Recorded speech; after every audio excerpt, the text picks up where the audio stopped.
ये कहानी है चार दोस्तों की। रवि, करण, नेहा और सीमा। चारों शहर के रहने वाले, पढ़ाई पूरी कर चुके, अब जिंदगी का मजा ढूंढ रहे थे। एक रात उन्होंने तय किया कि वे कार से निकलेंगे और एक पुराना किला देखेंगे जिसका नाम सुनते ही गांव वाले सिहर उठते थे। चांदगढ़ किला। गांव के लोग कहते थे वहां मौत बसती है, वहां इंसान जाता है तो लौट कर नहीं आता। लेकिन युवा अक्सर ऐसी कहानियों को चुनौती मानते हैं। चारों दोस्त कार लेकर निकल पड़े। सड़क सुनसान थी। चारों तरफ अंधेरे में ऊंचे ऊंचे पेड़ खड़े थे। कार की हेडलाइट धुंध को चीरने की कोशिश कर रही थी, लेकिन सामने सब धुंधला ही दिख रहा था। रात का समय था और एक अजीब सा सन्नाटा। कुछ दूर जाने के बाद अचानक सड़क के बीचों बीच एक बूढ़ा आदमी खड़ा मिला।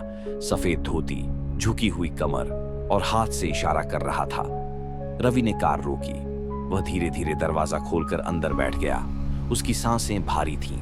कुछ पल तक उसने किसी से कुछ नहीं कहा। फिर अचानक उसकी खुरदुरी आवाज गूंजी। कहां जा रहे हो बेटा? सीमा हंसते हुए बोली। चांदगढ़ किला। बूढ़े के चेहरे का रंग उड़ गया। उसकी आंखों में डर उतर आया। वह बोला, वहां मत जाना, वहां मिट्टी प्यासा है, वहां मौत अब भी भटक रही है। चारों दोस्त चौंक गए, लेकिन नेहा ने मजाक करते हुए कहा, बाबा आप भी ना हमें डराना चाहते हो? बूढ़े ने सिर हिलाया। उसकी आवाज कांप रही थी। अगर सच में वहीं जा रहे हो तो मुझे यहीं उतार दो। गाड़ी रोकी गई। वह बूढ़ा अंधेरे और धुंध में गायब हो गया। दोस्तों को यह सब अजीब तो लगा, लेकिन उनका रोमांच और बढ़ गया। किला अब नजदीक था। ऊंची ऊंची दीवारें, टूटी हुई मीनारें, पत्थरों पर जंगली बेलें लिपटी थीं। हर कोने से नमी टपक रही थी। हवा और भी ठंडी लग रही थी। चारों ने किले का दरवाजा पार किया। अंदर आते ही ऐसा लगा जैसे वे किसी दूसरी दुनिया में पहुंच गए हों।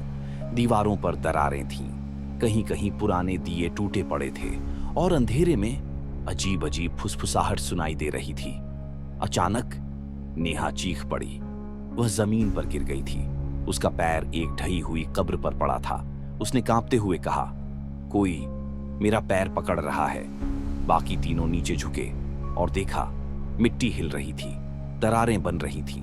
कुछ ही पल में उस कब्र से निकली एक औरत की आत्मा। सफेद कपड़े, चेहरे पर खून के धब्बे और आंखें जो जलते अंगारों की तरह चमक रही थीं। वह थी सविता। सालों पहले गांव के कुछ लोगों ने उसकी इज्जत लूटी थी।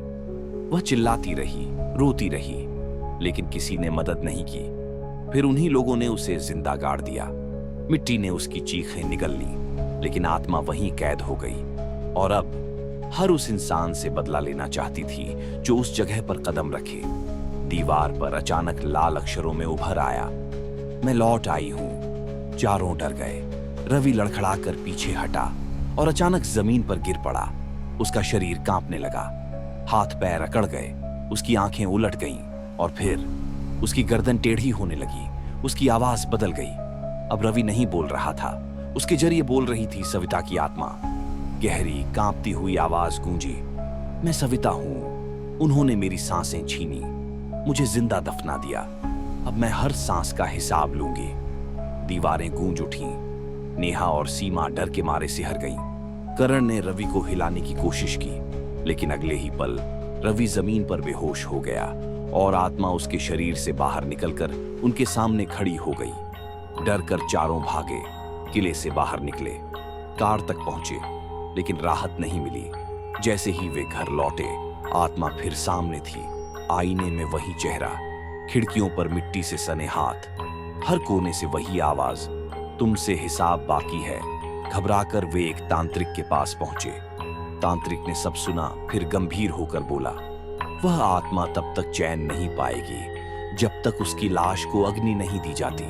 तुम्हें उसकी चिता जलानी होगी, लेकिन सावधान, वह अपनी देह की रक्षा करेगी। चारों फिर किले लौटे। उन्होंने कब्र खोदनी शुरू की। हर कुदाल की चोट पर अजीब सी कराह उठती, जैसे मिट्टी ही विरोध कर रही हो।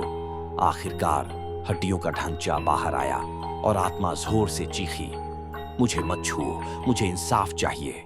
फिर वह उन पर टूट पड़ी। करण को हवा में उठाकर फेंक दिया। नेहा को बाल पकड़कर घसीटा, रवि की कलाई मरोड़ दी, सीमा के चेहरे पर नाखून गाड़ दिए। चारों खून से लथपथ थे, लेकिन उन्होंने किसी तरह उस ढांचे को लकड़ियों पर रखा। आत्मा चीख रही थी, मत जलाओ, मत जलाओ। करण कांपते हाथों से मशाल उठाता है और ढांचे पर फेंक देता है। लकड़ियां भड़क उठती हैं, लपटें उठती हैं। आत्मा की चीखें पूरे किले में गूंजने लगती हैं। धीरे धीरे उसकी आवाज कम होती जाती है, फिर बिल्कुल खामोशी छा जाती है। किला पहली बार शांत हो गया। सुबह जख्मी हालत में चारों कार में बैठे। उन्हें लगा सब खत्म हो गया, लेकिन जैसे ही कार आगे बढ़ी, रेडियो अपने आप चालू हो गया और उसी से वही आवाज आई, मुझे इंसाफ अब भी चाहिए। आवाज धीरे धीरे गूंजते हुए खत्म होती है